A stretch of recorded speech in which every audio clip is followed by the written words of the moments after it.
নমস্কার, আপনারা দেখছেন সোয়ান নিউজ। আমি আপনাদের হোস্ট শুভাংশু। চলুন দেখে নেওয়া যাক আজকের কিছু বিশেষ খবর। চলে আসবো আজকে প্রথম খবর। মমতা বন্দ্যোপাধ্যায়ের মামলায় বিচারপতির মন্তব্য।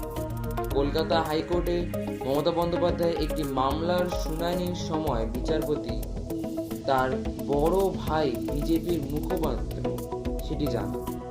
চলে আসবো আজকে পরের খবরে। পাক অধিকৃত কাশ্মীর ইস্যুতে ভারতের জবাব। পাকিস্তানের প্রতিরক্ষা মন্ত্রী খাজা আসিফ পাক অধিকৃত কাশ্মীরে চলা অশান্তির জন্য ভারতকে দায়ী করার পর কড়া প্রতিক্রিয়া জানিয়েছে ভারত।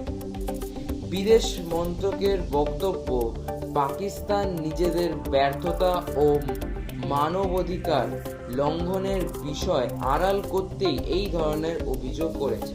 ভারতের দাবি। পরের খবর, রোনাল্ডোর ঐতিহাসিক কীর্তি।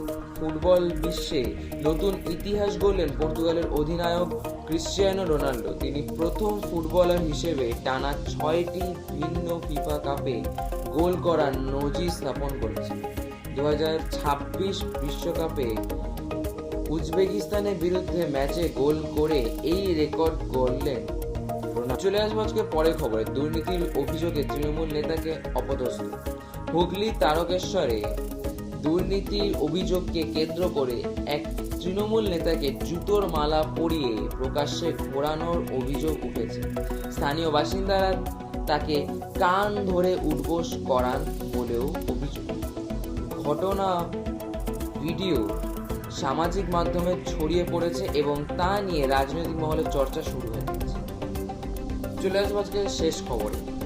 অর্ধেক বেতনের অভিযোগে স্বাস্থ্য আধিকারিকের অফিসে বিক্ষোভ। উত্তরপ্রদেশের বরেলিতে এক সাফাই কর্মী বেতন সংক্রান্ত অভিযোগে স্বাস্থ্য আধিকারিকের অফিসে বিক্ষোভ দেখা। অভিযোগ, তাকে 13,000 টাকা বেতন দেওয়ার প্রতিশ্রুতি দেওয়া হলেও তিনি প্রায় অর্ধেক বেতন পাচ্ছেন। আজকের জন্য এতটাই। ভালো থাকবেন, সুস্থ থাকবেন। Stay tune with Schwann.